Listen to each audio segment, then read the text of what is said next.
Assalamualaikum warahmatullahi wabarakatuh. Nama saya Raka April Makeke dengan NPM 0651141151. Pada kesempatan kali ini saya akan mempresentasikan hasil dari penelitian saya yang berjudul penerapan metode topsis dan profile matching dalam sistem penunjang keputusan penentuan supplier komputer. Pertama ada latar belakang. Banyaknya perusahaan manufaktur atau jasa yang membutuhkan supplier untuk keseharian untuk operasional sehari-harinya membutuhkan supply yang tidak sedikit. Maka dari itu supplier dibutuhkan untuk memenuhi eh, operasional pada hari-hari kerjanya. Lalu banyak juga perusahaan manufaktur ataupun jasa menentukan supplier tidak disertai dengan evaluasi rasional dan terukur, tetapi menggunakan intuisi dan relasi dari karyawannya tersebut. Kedua ada tujuan dan ruang lingkup. Tujuan dari penelitian saya itu mempermudah menentukan supplier komputer.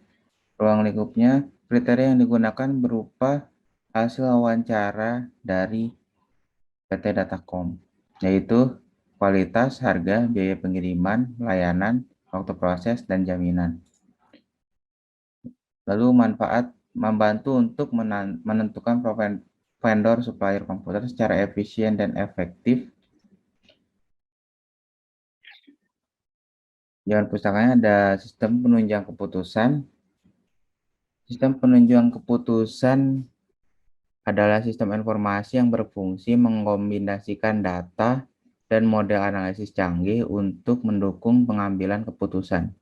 Metode Topsis adalah metode pengambilan keputusan multikriteria dengan menggunakan jarak Euclidean untuk menentukan kedekatan relatif dari suatu alternatif dengan solusi optimal.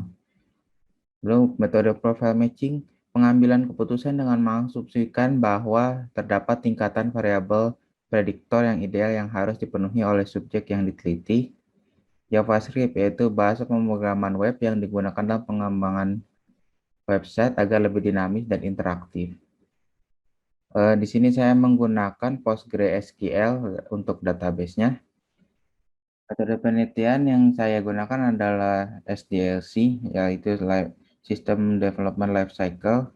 Yang pertama terdapat tahap perencanaan, tahap analisis, tahap perancangan, tahap implementasi, tahap uji coba. Jika tidak tidak sesuai, maka balik lagi ke tahap analisis, lalu perancangan, implementasi, dan tahap uji coba. Setelah divalidasi akan masuk ke penggunaan. Lalu ada hasil dan pembahasan. Penggunaan sistem pendukung keputusan dapat membantu pihak manajemen dalam menentukan vendor yang terbaik nantinya akan dijadikan supplier tetap berdasarkan hasil perhitungan vendor yang memperoleh nilai ranking tertinggi. Dengan dinamisnya sistem dapat mempermudah jika ada perubahan pada pembobotan kriteria ataupun data yang akan diganti di webnya. Pada uji coba, ini ada halaman login awal user. Lalu di sini ada halaman dashboard di mana ada tabel supplier beserta dengan nama, alamat, kontak, core factor dari profile matching, secondary factor dari profile matching, dan hasilnya dari profile matching yaitu rankingannya atau nilainya. Lalu di sini adalah tabel page supplier untuk pengeditan data. Terdapat supplier, nama supplier, kualitas, harga, biaya pengiriman, waktu proses, layanan, dan jaminan, yaitu adalah kriteria dari ruang lingkup yang sudah dijelaskan. Lalu ini adalah halaman tambah pada webnya. Ada supplier, alamat, kontak, kualitas, dan kriteria yang lainnya. Di sini adalah halaman kriteria atau pembobotan kriterianya. Di sini kriteria bisa diganti-ganti asalkan harus mencapai 100%. Misal jika ini lebih dari 100%, maka perhitungannya akan gagal karena dari profile matchingnya harus 100% untuk perhitungannya.